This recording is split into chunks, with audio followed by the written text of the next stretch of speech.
Welcome, everyone. The time is 6:32. See, that was not even 5 minutes. And I would like to call this District 204 Committee of the Whole with Action meeting to order. Marilyn, will you please call the roll? Member Alvarez? Present. Member Vita Daniels? Present. Member Dillon? Here. Member Thomas? Here. Member Gretsch? Here. All right. I ask all to rise and participate in the Pledge of Allegiance. I pledge allegiance to the flag of the United States of America and to the republic for which it stands, one nation, under God, indivisible, with liberty and justice for all. All right.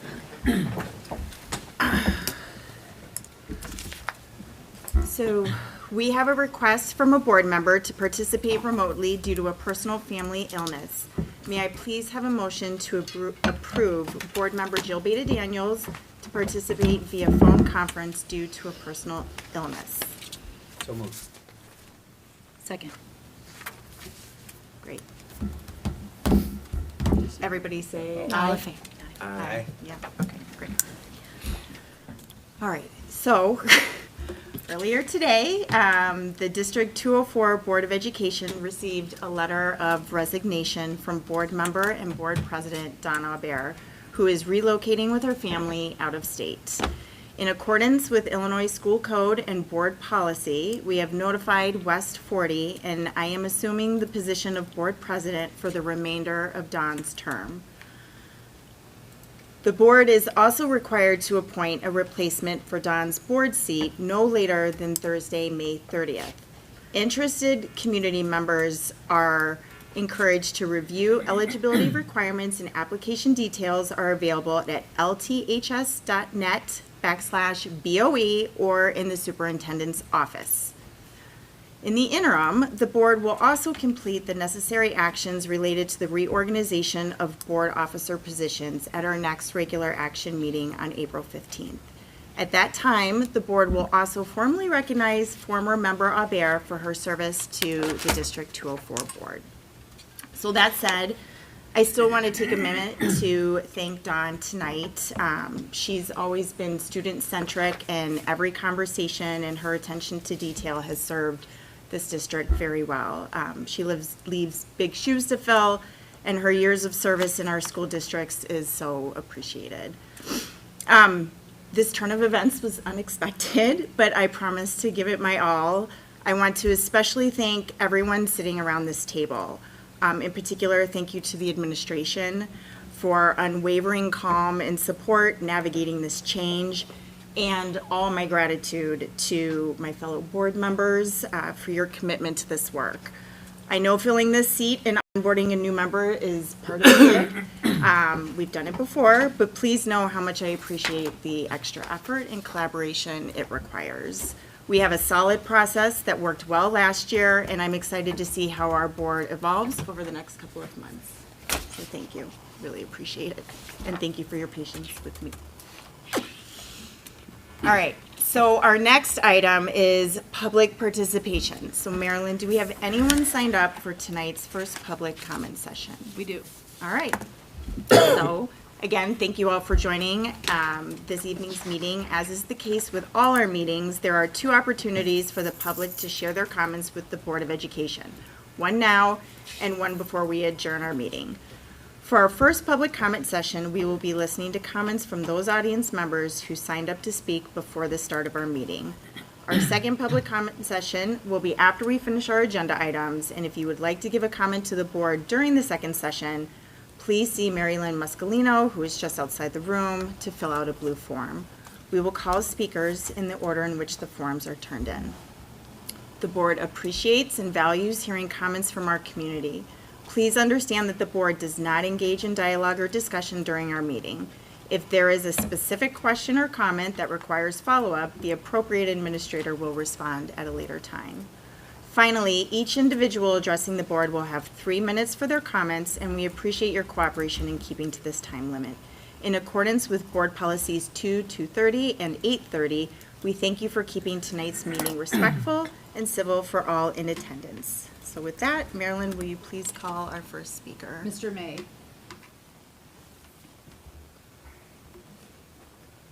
Hello, everybody. I'm Dave May. I've read about the district's facility improvement plans. Phase 2 includes completion of air conditioning and replacement and maintenance of mechanical equipment, roofs, etc. This work should be designed to eliminate the burning of fossil fuels which contribute to global warming. Natural gas-fired building heating, domestic water heaters, pool heaters, and kitchen appliances should be replaced by electric-powered heating equipment. The work should also include rooftop solar panels, building batteries, and building envelope insulation. Obviously, the Phase 2 work will be expensive. 2.5 years ago, I spoke at a board meeting here urging the sale of the Willow Springs property so that its value could be used to enhance the educational mission of the district. Providing Phase 2 funding is a good use of this money. The funds can come in two ways. The first is obviously the sales proceeds of the property.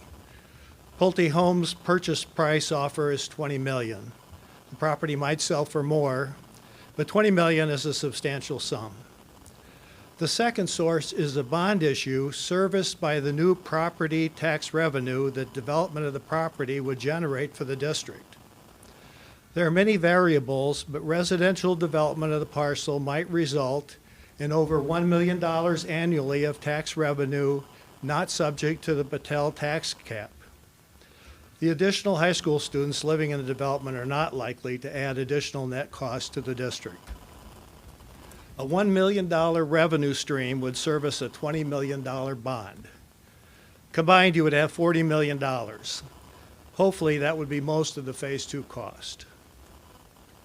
Finally, I want to take a moment to thank the board members for their volunteer service. I know well how much time, energy, and sometimes anxiety is required to be a good school board member. And I also want to acknowledge the importance and complexity of the position of a school superintendent. I can't think of a profession with more responsibility and a wider span of duties. Thank you. Thank you. That's it? That's it. All right, thanks so much. Before we start new business? I think that's probably a good spot to do it. Okay, great. Yeah, I just wanted to share a quick update with the board based upon what I shared with you guys earlier today. Just start with South Campus experienced a swatting incident at around 10:30 this morning. We were notified by the Western Springs Police Department that they were notified by LTAC, which is essentially the dispatch center that routes and accepts all the 911 and 311 calls. This happened to be a 311 call, it was not a 911 call. That a individual was reporting shots fired at South Campus. So we worked really closely, as we always do, with our police chief of Western Springs and our leadership team at South Campus and our SRO at South Campus. The police department immediately identified it as a hoax. We implemented a soft lockdown at the beginning of it anyway, just out of an abundance of caution and really to allow the police department to conduct a sweep of the building. This occurred during a lunch period, so we had approximately 500 students in the South Campus cafeterias, both cafeterias, as well as other students in class. We were also, when we were notified, we were coming up on a passing period. We were about 8 to 10 minutes away from a passing period. So in the moment, made a decision to implement a soft lockdown, which allowed the police to again conduct a sweep. That happened at around 10:35-ish, 10:35 or 10:40. It took them about 20 minutes to conduct their sweep, and at 10:59 they deemed the campus safe and gave us the all clear signal, which we then communicated to the staff. Simultaneously, we were working on communications to get out to our community, and those were sent a few minutes after 11 o'clock was when the first messages went out. So I think things like this, incidents like this, unfortunately underscore how important it is for our safety procedures, our safety protocols. It also underscores significantly the relationships we have with our police department, because we work really in conjunction with them to make these decisions in the moment. These aren't decisions we have 30 minutes, an hour, 2 hours to make. It's literally in the moment. And so huge kudos to really every staff member at South Campus today, as well as Dr. Tyrell, Mr. Gardner, the leadership team at South Campus for the work that they did, and really our whole leadership team for helping with communications and getting that information out. So, one of the things that we shared with our staff after school today is that unfortunately, history tells us that a lot of times swatting calls can end up in repeats and copycats in the coming days. So we explain that to our staff that's why we have procedures in place. We're prepared for it, and we'll continue to work with the police department to keep our campuses safe. So I just wanted to give that as an update on what happened here today, what happened at South Campus today. Thank you so much, and to everybody at the table. We can, we often are going through that with you on the other end, just waiting for updates, but the responsiveness and the decisions that you have to make in the moment just make all the difference. So thank you, and I know it was a really hard day, and you're all here, so thank you. Brian, does the police department offer any kind of suggestions or follow-ups to community as far as leads or understanding ways that we can prevent this from occurring? Not really in terms of prevention. What they have communicated to us just a few hours ago that this is still an active investigation. So they're actively trying to seek who did it, and certainly any updates we get from the police department on that we'll share with our community. Okay, I appreciate it. And it's timely that you put together such a robust security practices portion of our website too that has a lot of resources for the community to go to and to constantly review and probably evaluate and update as Right. more information becomes available. Yeah, I think that's one of the things we shared today with our staff is that there's a reason why our safety protocols are research-based. They're done in collaboration with our local fire and police agencies, and they're constantly monitored and reviewed to make sure that we're staying current with best practice. Because, I look at where our procedures are at now compared to 1 year ago, 3 years ago, 10 years ago. They constantly change, and they will continue to change moving into the future. Thank you.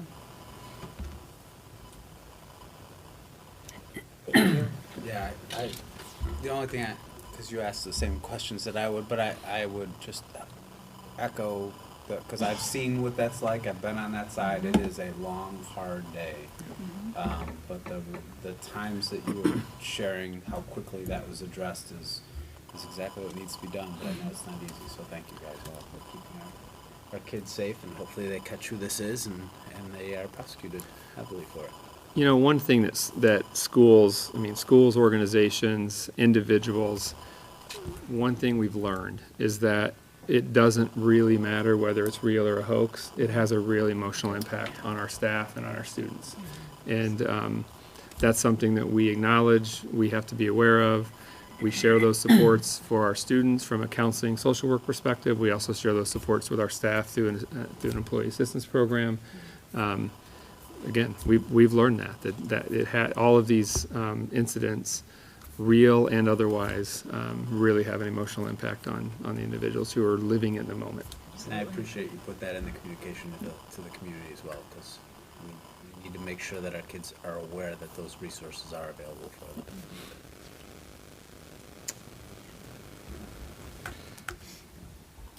Thanks for giving me a few minutes to No, talk through I that. think it's critical to cover that, so thank you. So now we can jump into official new business, and we're gonna begin this evening. The first item is the consideration of the approval of the fiscal year '24 tentative amended budget. Director Brian Stasia. Thank you. Good evening, everyone. So we don't typically make a habit out of amending our budget, although we've done it a couple times recently in recent years, and that's really related to construction renovations. And so this one also includes changes for renovations, but also includes changes on the revenue side and then also a transfer as well. And the reason that we've waited this long is because we needed to finalize a couple of items. First of all, we needed to finalize the bond sale, which we have done. And then we also needed to finalize the bids and acceptance of those bids, and then look at what we're going to budget for those construction costs for this remainder of this current fiscal year. And so let me give you just a quick rundown, and then we'll quickly walk through the numbers. Nothing, first of all, let me say this, nothing else has changed at this point in the budget other than the revenue and expense related to the bond sale projects, and then the transfer of the money from the working cash fund to the capital projects fund. So nothing else has changed. I will tell you, however, when we look to adopt the final in May, I may make some changes to the building and grounds, to the O&M budget, because I'm looking at some of the numbers there, and they're a little bit higher than perhaps what we thought due to repairs and those types of things, but I'm gonna keep an eye on that. And so I would, of course, at a future meeting, bring the board back up to speed on that if we make any changes there. But right now, nothing else has changed. So, again, on the revenue side, we had the addition of the bond sale proceeds to the working cash fund because they were working cash bonds. So we need to, first of all, once we sell the bonds, move them into that working cash fund. Then I had to increase the interest income in that account because those bonds sat there for roughly 3 months and accumulated some interest. So needed to increase that as well.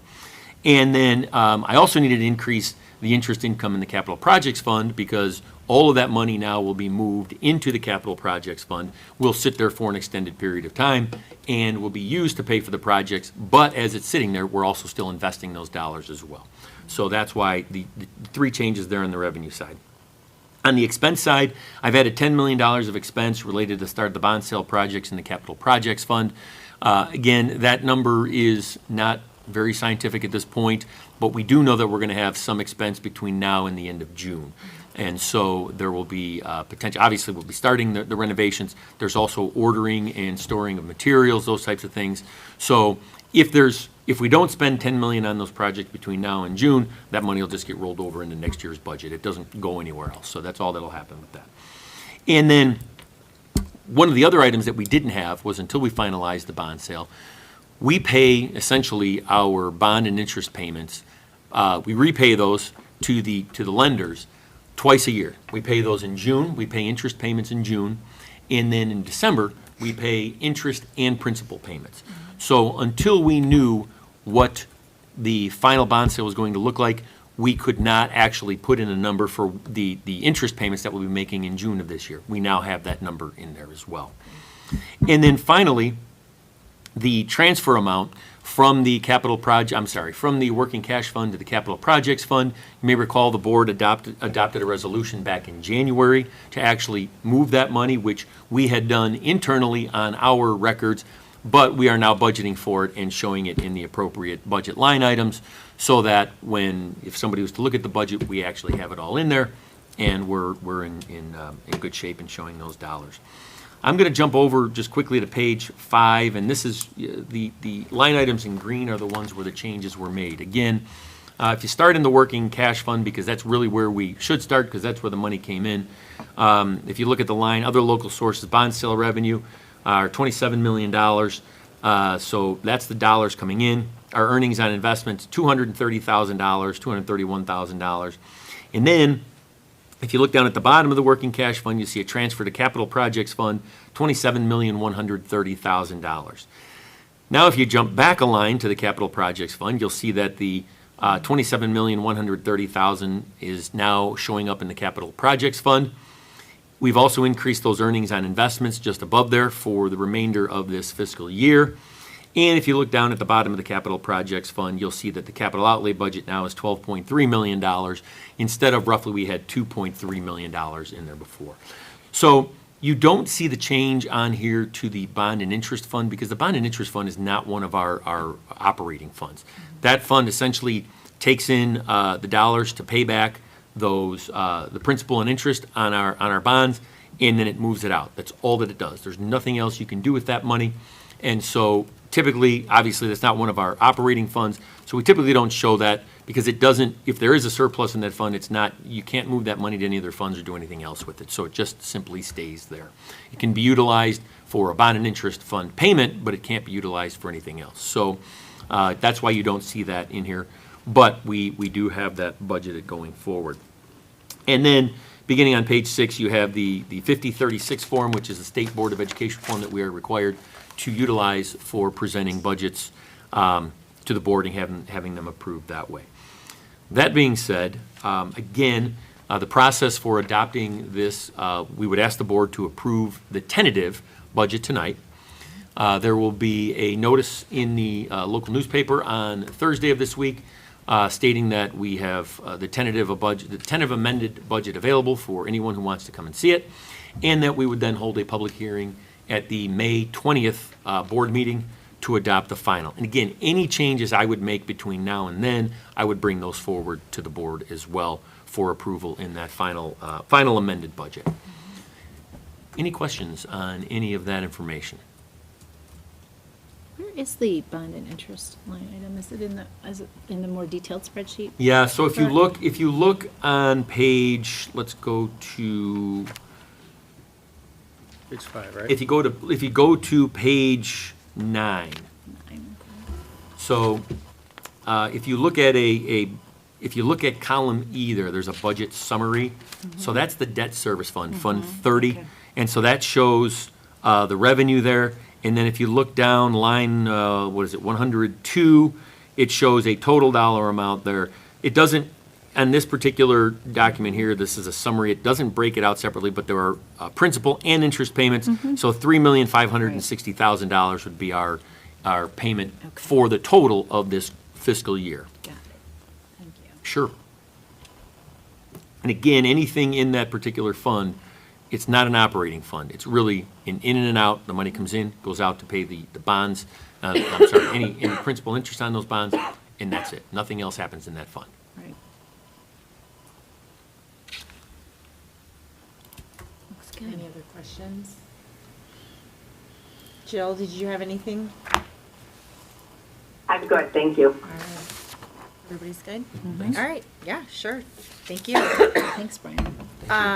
Can we have a motion then to approve fiscal year '24 amended budget as presented?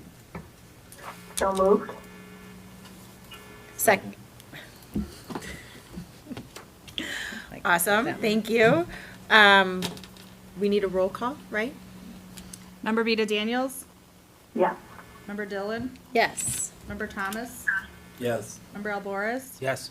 Member Grutsch? Yes. All right, Thank you. thank you. Moving on, curriculum and instruction, and our first item is next year's amended school calendar 24-25. Scott Akerding. So, we do have 3 changes to make to next year's calendar. The first one is a relatively recent legislative change. In the past, we've been allowed to have school on election day. If you recall, the last 2 years ago, we used an e-learning day for that, but the legislation now prohibits that use for that day, so we have to be out of school. And as much as we all really love the Friday before President's Day as a day off, that's where it goes. So the only drawback, other than that loss, is it does make our semesters imbalanced by another day. But you'll see we're doing another thing second semester that kind of makes up for it. The second item has to do with the January Institute Day. For those who present the January Institute Day, it's always been a challenge because you have to have everything ready to go by mid-December. And if you're setting things up, it's a challenge to get people in to do it. Also, counselors and people who teach semester classes are really itching to get ready for the next semester. We've been giving teachers a little bit more time to just work in their classrooms on that day anyway. But we're seeing just from surveying the staff that it's not the best day to do learning. So we're looking to turn that into a work day, and that would replace instead of the work day at the end of the school year. And then that Institute Day would move to March 21st, at which point the students wouldn't be here, the teachers would be here, and they would be able to use that as their Institute Day. The biggest change that students will see is coming to school not coming to school on November 5th, coming to school on February 14th, not coming to school on the 21st, and coming to school on May 30th, because that extends it all the way to the end. So those are the only changes, and we just would appreciate any feedback you might have, and as this is a modification, we'll put on it in 2 weeks. Well, you'll vote on it in 2 weeks. I would guess. And we've worked with the LTA on this amendment as well. They're supportive of it. And so this goes through that same process that we always do, which is where we leave it open, and then if you get feedback from the public or the community, they can Yeah, if there's respond any questions. for those 2 or any weeks between now comments, and the we'll- next I'll board share meeting. those. We can do that. Okay, yeah, that's what I thought. And I know sometimes we do occasionally get some comments, but it's Usually one or probably two, right? Yeah, I mean, everybody, Yeah, that's the thing about a calendar, everybody has an opinion. yeah, Some people, they do. some people might Yeah. want to question other days on a Yeah, well, calendar for next yeah. year. Right. Right, right. It is incredibly No, I mean- subjective, yeah. You have to shuffle the deck, right? Because it's November 5th is not an option. Right, so. right. Yeah, I think the changes that you're making make a lot of sense to me. And I know we've talked about this in the past, about is there a way we can try and balance the semesters better? Certainly wouldn't want to do anything at this point for next year because students and kids have plans already in place for the end of the year, beginning of the year, all those kinds of things. But is there ever any thought of moving the school day up a week in August? And then that way they're still getting out before Memorial Day? I think there's a couple of answers to that question. The biggest one being prior to air conditioning, Yeah. that was a real concern. Right. So now as we're getting more air conditioning, I think we can have that conversation. This is one of the later start dates, the 19th. Yeah. So it looks great. You know, we could have maybe thought about the 12th because you'll have a little bit extra time. But there are those years where when you start that early, where you would only have 2 or 3 days in August before things start up right away. You know, we kind of look at a couple things.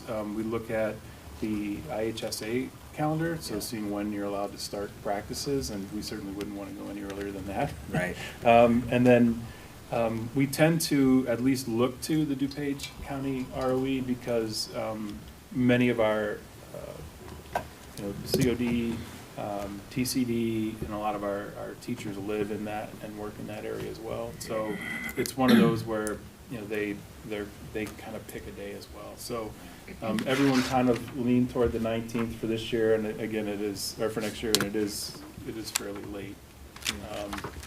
But then again, you could get an extra week, an extra 5 days by doing it a week earlier. We also typically do this pretty early in the fall, because then our feeder schools will, once the board theirs. approves it, usually in October, Right. we can share it with them, and they can start working on their calendars. And they try to, it's not perfect, but they try to line it up as closely as they can. And I think that helps a lot of families to make sure that when they're doing their plans for spring breaks and Christmas breaks, all those things, that they're aligned. I certainly wouldn't want to do anything with next year's calendar, but I'm also wondering about the 25, 26. 26 I mean, calendar. that's a great discussion to have in the fall when we really, I think to answer your first question is, does it ever come up? I think it comes up every year. Like, we talk Yeah, about the start right. date every year and what works best. If you recall, we had a conversation, brief although it was, because of the construction, if we wanted to start even later. And ultimately, at least at the central leadership team level, that really would have needed to push finals after winter break. yeah, And which is not good. we thought that was too much of a disruption, so. Because then we're really off balance. Yeah. Yeah, We're I mean, talking so 20 some days or schools so. that do, starting after Labor Day for construction, and they'll go, the other concern was going really late into June, and then that pushing up against summer Yeah. programs and all that, so we ultimately figured, well, the 19th is pretty late anyway, so. Yeah. We'll go with No, it. like I said, I think the decisions that you guys are recommending completely make sense for this next calendar. Anything else before we move on? Because Scott's just going to keep talking. Yeah, We'll just come Scott back showed a couple tonight, weeks huh? in on the 15th. Okay, Yep. perfect. All right, so rolling into this summer's reading list. This is our new president's favorite topic. It is. So I did receive from Karen Reno, what's here in the packet, the summer reading list for 2024. Assistant Division Chair for Language Arts, Toby Casella, brings together teachers, librarians, students, and sort of put together a broad range of books that students can choose from to read over the summer. So we encourage every student to pick one. We try to give a wide range, not only of reading levels, but also of interest. We have some mysteries, we have historical fiction, we have some good old-fashioned plays, like Old Town, Our Town. You know, so there's a wide range of stuff here. I know they've also chosen a few that are the first in a series, so if a student reads one and really likes it, that would lead them to reading the second or the third one. So always excited to share this list. And then what's also included are the summer reading for our AP classes. Again, they are allowed to choose from among any of those books listed, but we always bring those forward just as for transparency's sake. I'd be happy to answer any question. But these will be shared with students. We'll do some book talking in our libraries. We'll have some posters and emails all throughout the summer. And we're also able to get, I know Barnes & Noble has given us a table with all of our books on it, so that's kind of Nice. cool too. That's Yeah, awesome. so, The one in Oak Brook? mhm. Oh, great. Yeah. Nice. It's always fun to see what other schools are reading too. Yeah. Right. That's awesome. No, I do love this, personally, but also, for everything you just said, you guys really do a great job, with the breadth and depth of it. I love the book trailers, just all the ways that you seek to engage all of our kids so that we get books in hands. So, and Scott, so are most of these books behind you on the counter if people want to, are those? These are all for a later. The next one, item. okay. Yeah, we I'll don't, see. we don't have any of Yeah. those. These aren't officially approved as curriculum material because Yeah. there's a choice. Got it, okay. But Anybody it does else? go on our website, and Yep. it's out Yeah. there for people to And Sure. those, look at. you'll notice that they're all underlined here. The document is hot linked when we put it on the website. People can click on it and get to the. Go I to think it's good reviews and reading. stuff too. Yeah, it's got reviews and where to purchase. Yeah. I do love that it's, I mean, the variety of, Yeah. I mean, it seems like the work that was done with this, I would applaud 100%, because it seems like the variety of genres and topics and different things that kids could get involved with were well thought out, so let's extend our appreciation to that team. You know, they had to look pretty hard to find a romance comedy called Book Lovers. I love it. I imagine those discussions are very interesting before it gets to this point, for what we see. They get probably pretty heated and exciting, so. Awesome. Thanks for All sharing. right, yeah, thank you. Okay, and then we'll have the first reading of the 2024 summer workshops. All right, so every summer or every spring, we talk about the summer and what do we want to do in the fall. And we look at a number of factors to consider what specifically we want to fund in the summer. And what we've been finding in particular is greater and greater interest and need for summer work due to really the work of our strategic plan. So through a lot of our strategic plan goals and initiatives, we are looking at more initiatives and really ways that we can address our plan from different angles. So with the growth of co-teaching and EL, we're looking to have time for that. With cultivating our curriculum to be culture responsive, we're having some time set aside for that. We've been working with our freshman and sophomore core course teams in the curriculum review process, and they can always use the time to continue their work and to really polish their maps. And they're also bringing in SEL standards and culture responsive teaching and leading standards. So the maps are really coming together really well, and this is a time to really focus on that without needing to pull in subs. We certainly will train our instructional coaches and our PLC team leaders. We want to do planning for our professional learning in the fall. And then we always have new courses or courses that need some updates. The College Board likes to change the AP from time to time, so we have a couple of AP courses that need to go through a bit of a review. We have a new course in AP African American Studies that needs to be created completely. And also we have some updates that are dual credit programs requiring as well. So there's quite a bit on here, and I'd be happy to answer any questions you might have. I have included for you every one of the proposals, and you can kind of see my thinking, or at least my working through. We haven't approved everything at the amount that they were requested. That being said, this is the most I've ever requested for summer workshops, and I wanted to be as transparent about that as possible, just because it's a big ask. But I know from the board's previous appreciation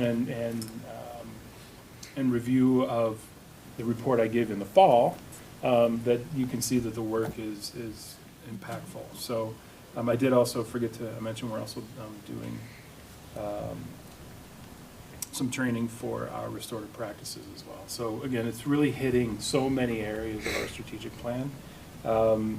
And so I'd be happy to answer any questions you might have. I had put together quite a bit of grant money, and you can see those are the items listed in red. We're going to be using at least, actually I shouldn't say at least, exactly $87,525 because that money is allocated. So if I can take money out of the district amount, I'll put it into the grant account. The other thing though, given that there are so many workshops, there is a very good chance that some people will be in conflict and they won't be able to do. And so usually it's about 80% of what is requested gets spent. I'm guessing it might be even a little bit lower this year just because of the number of overlapping concerns. But that being said, teachers will have an opportunity to choose the things that they're most passionate about. So, I don't see that as being a big issue. That being said, as soon as we get things approved here, then we get to get the big calendar out and try and slot everything in so we can, and then get contracts out to people and get it going. So it does seem kind of crazy to be planning this much for summer, but we're actually, I always feel like we're a month behind when we get to this point. So I'd be happy to answer any questions. You have some historicals here back to 2021. And then not only a summary of the descriptions, but then the actual proposals.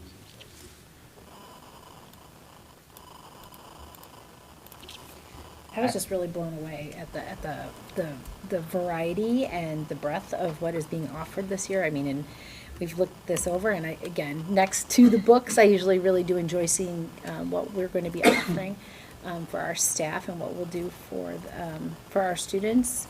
But this is like really, really far-reaching and a great variety and a great opportunity.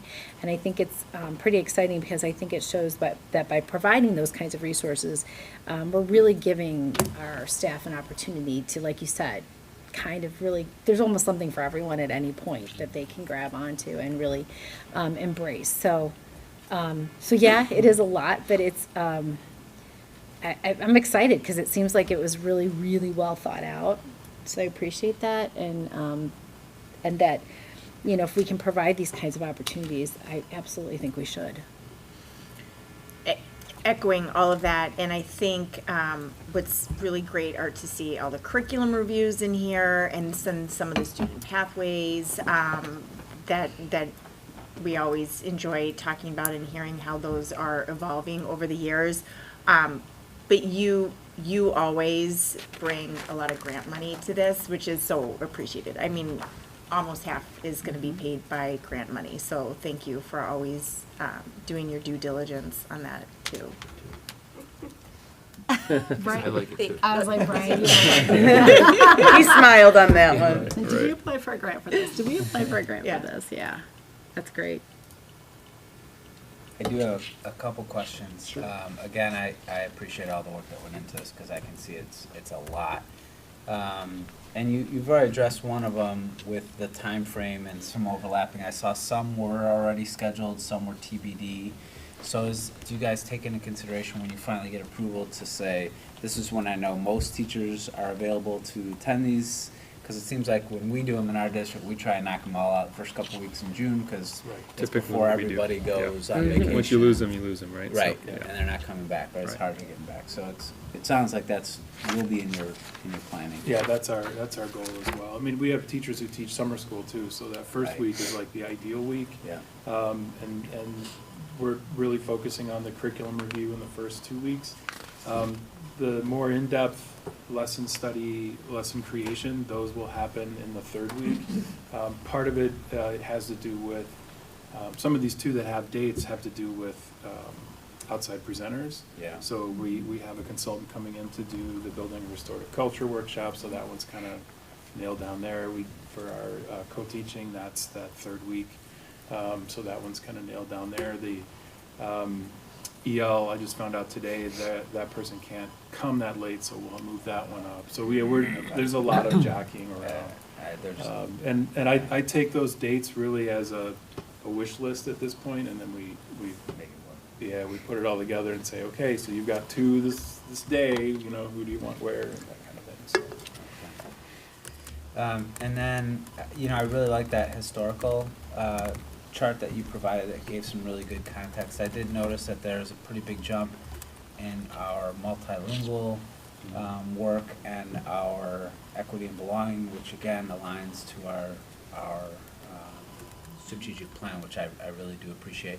I guess I was wondering about the multilingual. Is a lot of that coming out of state, like just making sure that our teachers are up to date with what state requirements are, and ensuring that we're getting everything and doing everything that we need to be doing to stay not only in compliance but exceeding those expectations. Yeah, definitely. And a lot of it's lesson creation. So Okay. we threw some people together this year who did a great job.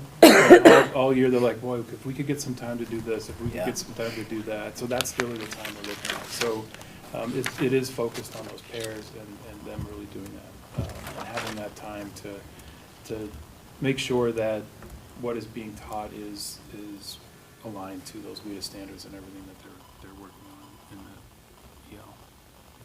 ML milieu. Yeah, and I loved how you talked about putting them into a drive or something where it can be shared with other teachers so that they can use that as well. Is there time that so once that work is done, because I love the idea of like stealing from other teachers, right? Like that's what we do in education. We get great ideas and we pass them along to other people. So is there time in their day, either in the summer or institute or sometime, where they can go into those folders and access those lessons and share them out and say, hey, listen, this was really great. Like, I just feel like all that work, time, energy that they're putting in it needs to be shared amongst the rest of their colleagues. Yeah, we built time into the late starts this year for teams to meet. Okay. Obviously, when we can, we try to put together common planning periods. Sometimes for the MLs, that's a little tougher because we only have Yeah. one or two sections and some people sharing around, but that's certainly there. And then we have some early dismissal time, so those teams are usually really good at finding the time. And a lot of times it's those two teachers that are going to be working together for the next year. So, if one of them leaves or doesn't teach it the next year, having everything there as a repository is super helpful for the next person coming through. I have more. Keep going. The AP Physics is talking about those COD visits. I mean, all those things seem very, very interesting to me. So does that mean that they're actually going out to those cadaver lab visit sites and setting those up for the future semester, or how does that work? Because it didn't seem like enough hours to be able to do all the things that they're trying to do. Well, I think part of it is they want to find where to put the cadaver lab in. The teachers, for that one in particular, one of them, Amber Beamer, has been teaching in that vein for quite a while. She was a former ambulance paramedic, and so she has these partnerships, and so being able to have that connection and figure out where it fits and how you're going to use that. They're not actually planning the cadaver lab itself, that's all set up by our partners there. As far as AP Physics, that's a big one, just because AP's decided to make some changes to AP Physics 1, remove one unit, add something else in, and so now they've got to figure out where does that fit and sort of what do they take out. So those are, sometimes it seems like that wouldn't be a really hard thing to do, but psychology is the same way too. They've been told, we've changed the test and we've taken all this stuff out and we put all this new stuff in. Right. So they want to have some time to figure out where it goes rather than just say, oh, well, in the AP new syllabus, it says it goes here. So they want to make sure. What it is. And have a chance to put together some assessments, some front loading. Do we need new labs, all that kind of stuff. So. Okay. And I promise it's my last question. Okay. A lot of the sections that you had were TBD for staff. Obviously, there's going to be some hiring that's going to need to be had. I'm thinking especially co-teaching or some of those other courses. Will they have the opportunity to do some of these summer workshops if we're hiring them for July 1? Like later on. Will we be able to get them in? Because I think these would be phenomenal for our new teachers to be able to attend. That's always sort of dependent on when they're hired, because, when the work's already been done. But we do have time built into our induction and mentoring program for new Okay. teachers to meet with mentors, to get up to speed. So if there is something that's been there. The question I thought you were going to ask was, do we have room to add people or take people off? And we do, and really that's the horse trading that happens between now and then. So what I'm asking for today is a max number. We're not going to go over that number. Okay. It's come in about 80% of what's been requested in years past, but a lot of times what will happen is teachers don't know their schedules yet for next year. So someone who thought they would be teaching this class now isn't. They need someone new in there, all those kinds of things. People have summer travel, they have summer commitments, they're teaching summer school.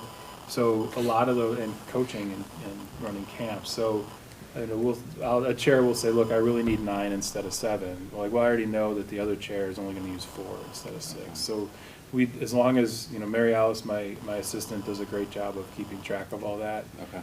She's real proud of that 80% number. And so she'll make sure that we're not overextending ourselves.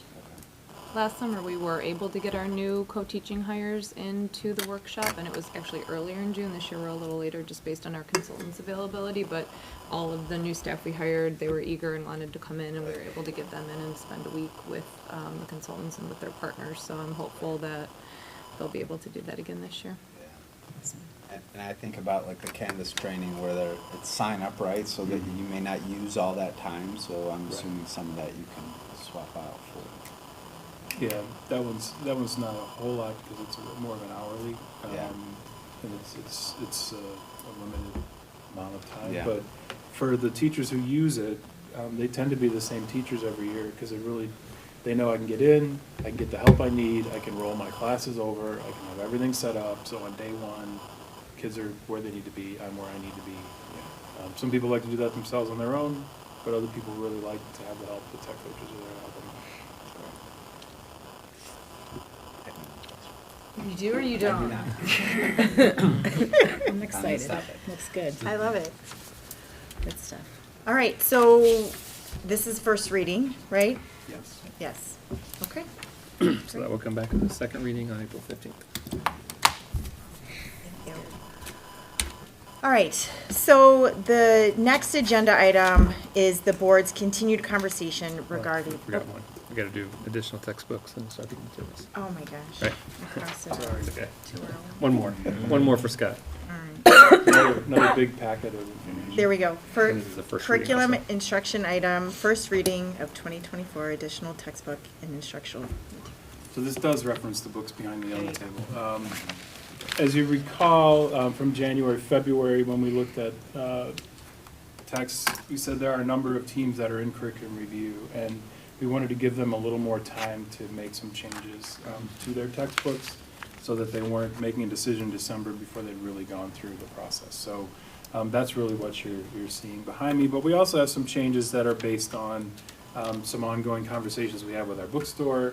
The bookstore will say things like, so a third of the kids in this class have returned this book because the teacher said we don't need it, right? So having those conversations and sort of just saying, okay, we can eliminate this book, we can make sure everyone uses that book. And then we've been over the past few years making a number of shifts to classroom sets. So teachers might want to make sure everyone has access to a book, but they don't necessarily need everyone to have a copy of it. So, for example, in driver education, that was one of those where they didn't need every single kid to have a copy of Drive Right for $103.55. And so we're going to have class sets of that, and if they need access to it, they can certainly have access to it. So that's really what you see here. We do have our new course, AP African American Studies, so they've selected a text. And that one is a bit unique in that we are getting class sets of the book. The book is $114.98. But there's also an online version, and that's for class sets, but there's also an online access for the students, and that becomes a consumable, and that's something that they're able to then pay and have access to at home. So those are just the things that we're looking at as we go through these requests. In our LIFE program, and I've included a little bit more information about that in the overall packet. We've been making some significant shifts to adaptive, interactive online curriculum that are meeting the individual needs of a student rather than having a set of books that might fit the needs of the kid and might not. So we are looking to make one last shift in that area. And then you'll see again, and I'm not surprised that you think, boy, these look like fun books to read, because they are high-interest reading materials, and that's the design, is to give students more choice in their reading, so that we're not taking everyone through the same book for 6 weeks, but instead we're working on the skills, the reading skills, and the critical thinking skills and writing skills using a book that a student really wants to read. So that's why you see most of the books behind me that are different there. As far as all that goes, the amount of money that we're actually looking to add is not that much. $3,980 from earlier in the year. We're still well under $45,000, which is among one of our cheapest years. And I just keep waiting for, world history or Algebra 1 or one of those to go, hey, we need a new book, because that's where all the money comes. But we are actually looking at math books, and there are a lot of great materials online. And so as we look at where we might go with some of those core materials, that's something we're looking at too. I know I mentioned this earlier in the year, and I'd just like to reiterate it. What we do textbook-wise here really can't be replicated without buying a whole lot of books. And we've bought them over the years in a very measured, steady pace. And so our students get quite a benefit. They're not buying the $110 AP book. They're getting to use it and have access to something for much cheaper, $108 or whatever for a driver ed book. Again, those textbook prices have really risen. And looking at how other schools have gone sort of out of the textbook business, this is a management challenge. I mean, we certainly are spending a lot of time and energy of collecting, storing, distributing, and approving and all that with our books, but it really does provide a benefit to the community, to the students. So I'll be happy to answer any questions about any of the books, and these will be on display. And to your point, I know you asked, does it have to be 30 days? There's actually been a number of us in the CADCA group that have asked that question, and they have to be on public display. There's no actual date requirement unless your school board has indicated one in its policies, and we've not. So, Good question. That was one of my emails today, yeah. Because you asked it last I in the did, and winter. I actually asked my colleague in curriculum instruction to actually throw that out in CADCA. So very good. Dr. Kate Morris was the one that put that out there. So thank you for following Yep. because that was I just stole Kate Morris's email. What's that? I just stole her request. Okay. Yeah. So thank you for that. No, my only two comments on this. One is, since you referenced math, and I know we're not talking about doing that right now, but with the potential change from SAT to ACT in the coming years, would that have any impact on curriculum purchases or? I don't see it, because when we made the switch from ACT to PARC and from PARC to SAT, we didn't really change materials there so much. It will change our test prep. It will change, those materials. The SAT offers a lot of free materials that we use for our test prep, and those don't exist for ACT. So we're going to have to do some outside of the box thinking if that truly is the direction that the state chooses. They won't tell us, although they've told us, but they haven't told us. People are complaining. I was on a 2-hour ISB phone call about it today, about the procurement process, so yeah. But Okay. And then my only other question was related to the life that you had mentioned, course, Teach Town. I've heard great things about it. I think I don't know a lot about it because it's not my area, but I've heard a lot of good things about it. But is that that cost to student is $375 individually annually? Is that what that is? Do you know? That's a good question. Let me double check that. What are you talking about, Tim? The Teach Town. So it's the life English course, and the ad is Teach Town, which is an online. Oh, yeah, so it is a district purchase, and it does cost $375 per student each year. But we've built that into our district cost, so that's built into the overall total district amount of $42,000. So that's It's only district 10 paid. students, so it's a small overall amount for the total. But that's not student paid. That's No, that's district, that's a That's in district grant tax. funds anyway. Yeah, right? there's a $398 one-time setup fee, and then there's a $375 per student annual fee. that we're not putting That the on the district will students. pay, That we're yeah. not. Okay, thank you. That's all I have. And maybe we can use some Grant money, yeah. There you go. Some idea money for that. Although idea money is usually pretty well spoken to. Thank you. And just out of curiosity, Scott, all the consumables, those, different genre of reading, specifically probably mostly in that English category, students can purchase those pretty much any way they want, right? It's not like it's Yeah. required to get it through the school bookstore. Right.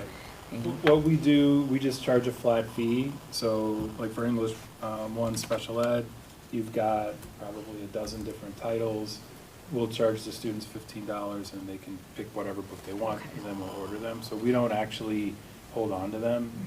They just have to say what they want and then we order them. So there is a sort of a benefit to doing it that way. But yeah, if you have one of these books at home or your brother or sister read it Right. already, we do that for all of our books, actually, Uh-huh. any of our consumables. If you've got a copy of Great Gatsby laying around the Right. house and you want to buy another one, you Right. can click that off during the online registration. Right.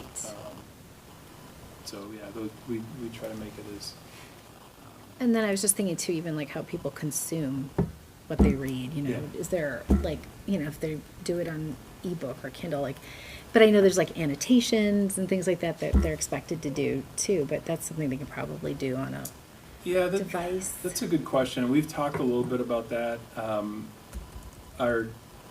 This actually leads to AP because many of the AP tests are going away from paper tests to an online test, and our history teachers in particular are really teaching annotation so Right. that when you go to the test, you know how to mark up your test, and that's going away. And so, Right. we are sort of trying to figure out how to best teach kids how to read in a digital environment. You can certainly make comments, but when you get to that AP test itself, it's hard to have multiple documents open, and a lot of that's locked down too, so. And I just even wonder, like, from that perspective, if there is a product from that consumable way that,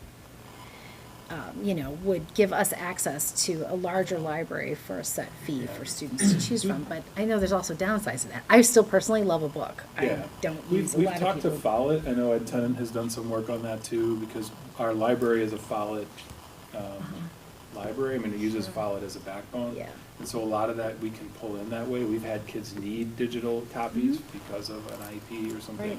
And we've been able to Visually to get them see. through that Yeah. system. So, that's certainly out there, but we're not getting a whole lot of requests for it. I know many students don't like to read a book on the computer, although they'll still watch a TV show or a movie on their Right. phone, but On their phone, yeah.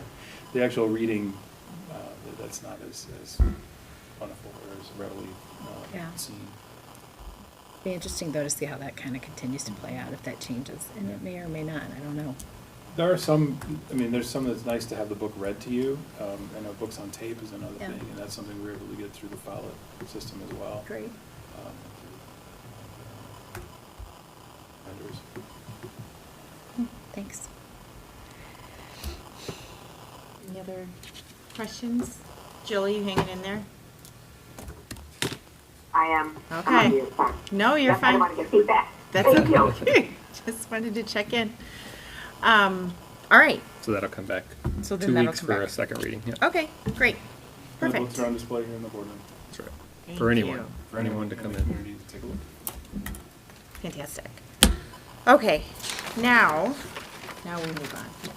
So our next agenda item is the board's continued conversation about the Willow Springs property.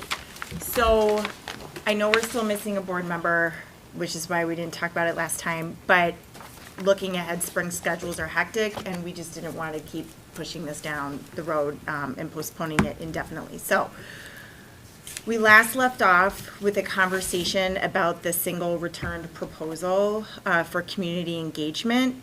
And at the time, the board consensus was not to invest in additional community surveys, which was the crux of that proposal.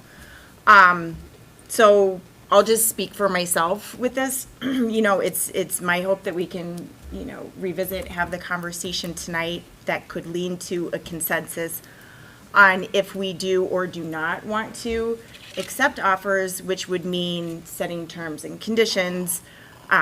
And Kevin Gordon, our lead counsel, is on hand to field any questions, so thank you so much for being here.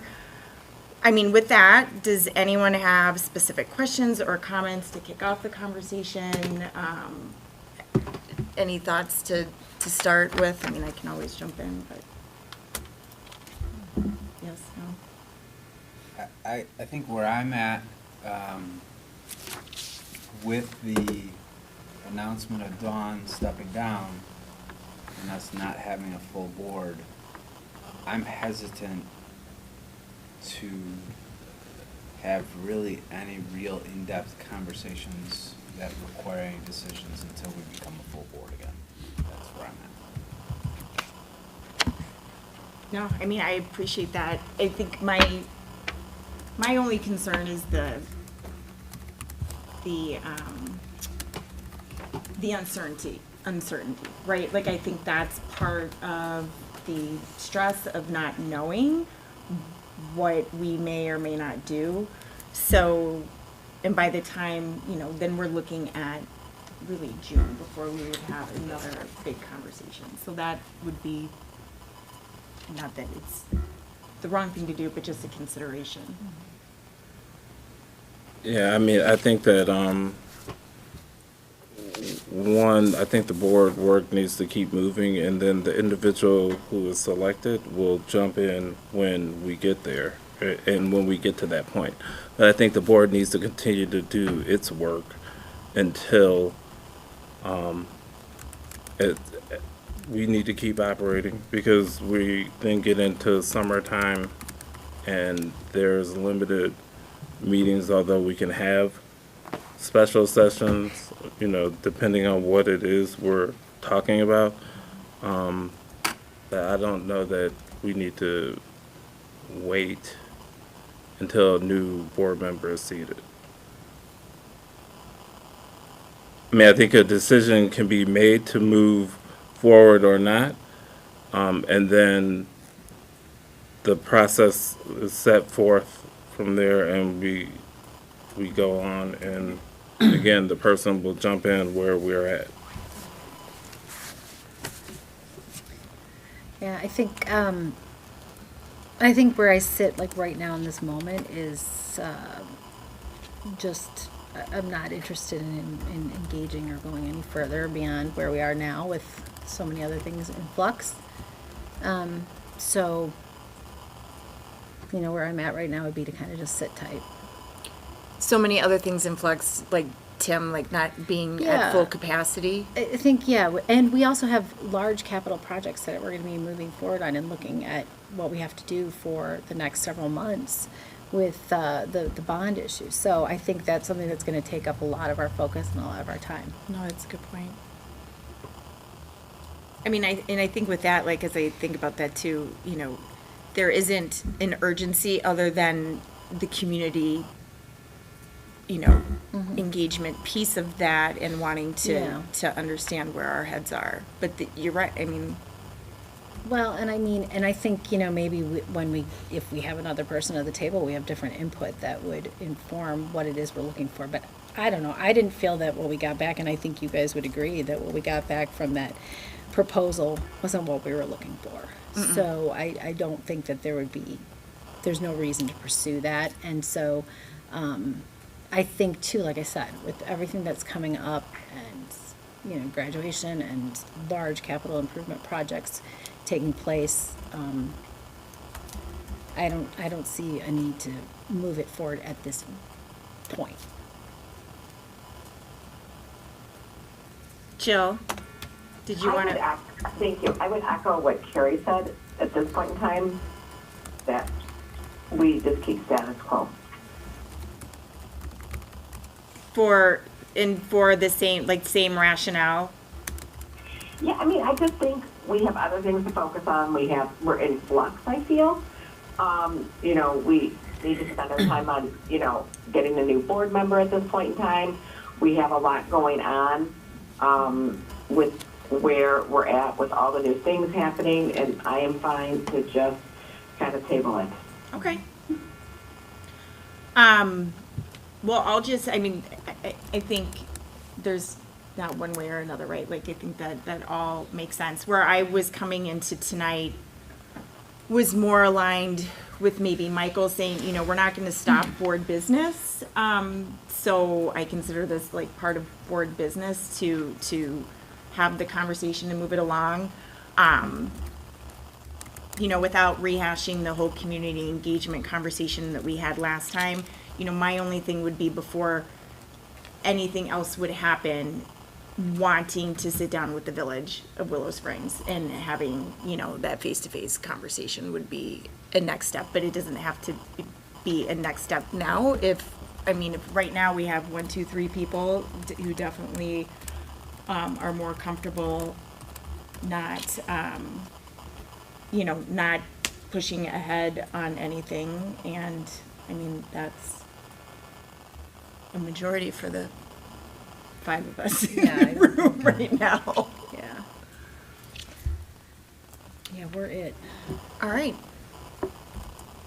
So we're just going to focus on the work ahead of us for the next couple of months then.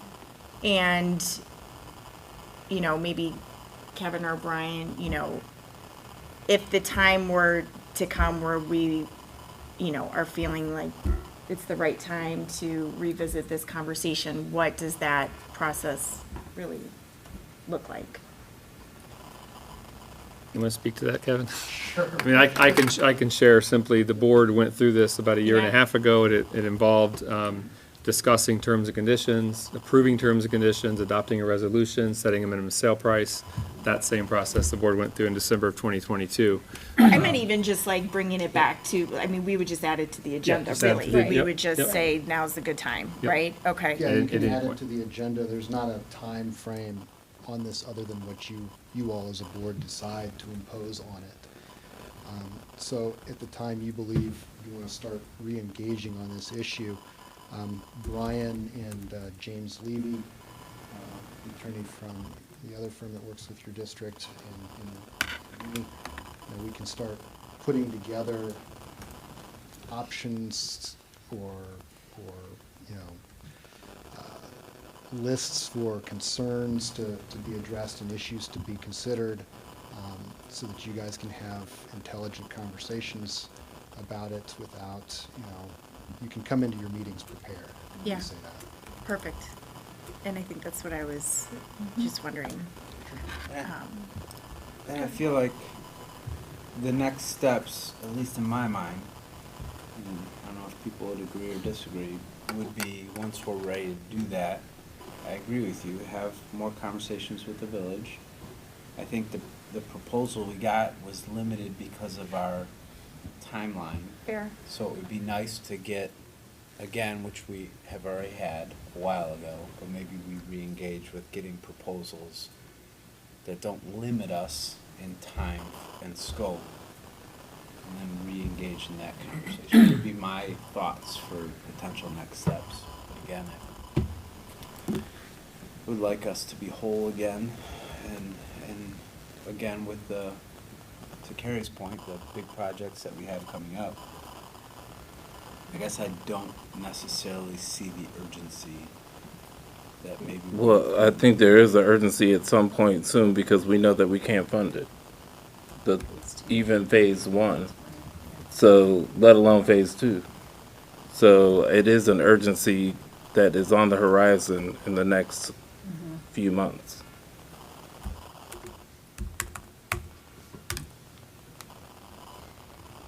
Yeah, what does our timeline look like for when we would want to start that phase? We're gonna have conversations around the second portion of phase one here within the next couple of months. Because we know, based upon the March meeting, we have a gap in funding that second portion. So, to Michael's point, Ed Wright talked at the last meeting about wanting to have those conversations pretty quickly because they're gonna start going through the same process with that part that they went through with the South Campus part a year ago, and, well, really last fall. Whether that's May, June, it'll happen Yeah. sooner very than we soon. think. I know. It just, again, it doesn't make sense to be having that conversation though without at least a couple other people here at this table, like physically present Sure. as part of that conversation. Well, and part of when those projects come around, I mean, that'll be,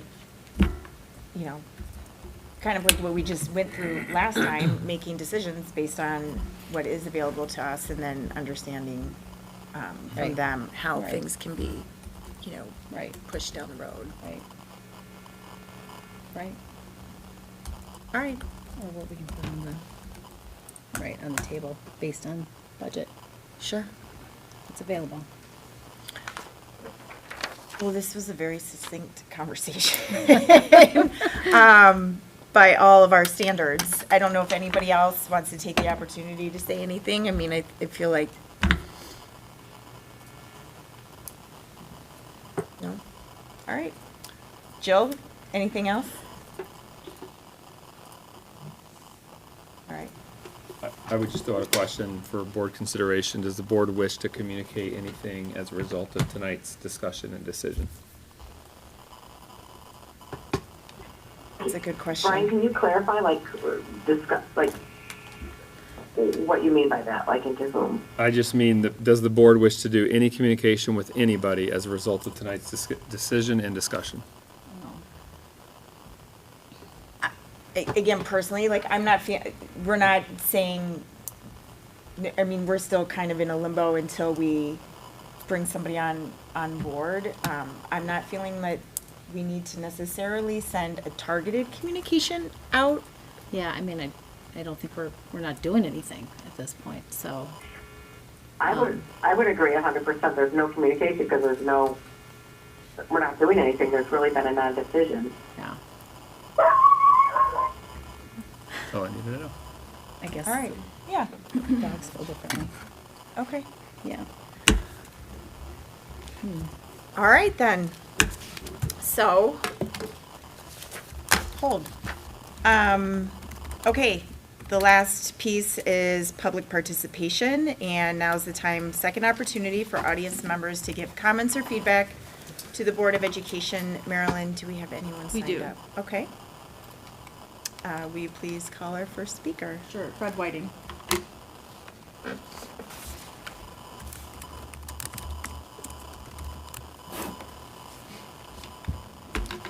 Well, you all surprised me. Because, as we all know, the whole community has anticipated the results of the appraisal. And for some reason, it's being stonewalled to provide that to the community. I can't help but think it has something to do with Dawn's departure. Let me start with Dawn's departure. Will the board not have a commemorative meeting, as you have with previous board members as they leave? Her abrupt departure seems odd. Is she going to be here to be congratulated for her service over the years? Question number one. Please provide answers to these questions, because I know you don't respond, but you have my email and you can forward it to me. I would appreciate the response. My next question is it the board's intent to release the results of the current appraisal to the whole LT community? And if so, when will that be done? Certainly, anyone watching tonight, anyone that's been here tonight, and everyone that's participated in the past expected that to be tonight. So, surprised me. I guess it didn't surprise me. It's part of the strategic reentry, right, Brian? Here's my next question. So this is my third question now.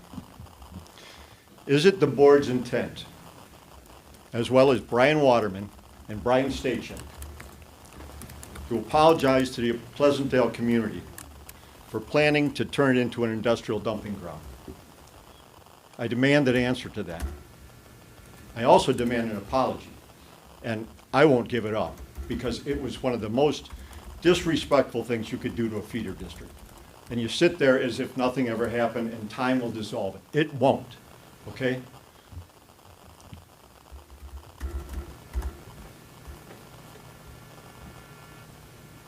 As far as engaging the community, that's one of the things that you guys continually tout, that you engage the community. You didn't engage the community on the land sale. You got caught red-handed, okay? You had to have the Attorney General put it straight for the rest of the community. And then you say you're engaging the community on $40 million expense. I'm all for improving the school. I think if you sell it right, it's the greatest idea. And you could probably get a referendum in the past, but not the way you're doing it. What in the world is this? This little postcard. You gotta scan a QR code to figure out what you guys are doing? $40 million. Here's what I recommend you do. You have a meeting in the field house for anyone who's interested, okay? And at the same time, you have tours throughout North Campus and South Campus and show everyone the areas that need improvements, okay? And tell them why and how much you think it's gonna be, and have it be part of a presentation. And invite people, engage people. Don't pretend you have community engagement. The CAC is at most 80 people, and how many of those people are taxpayers?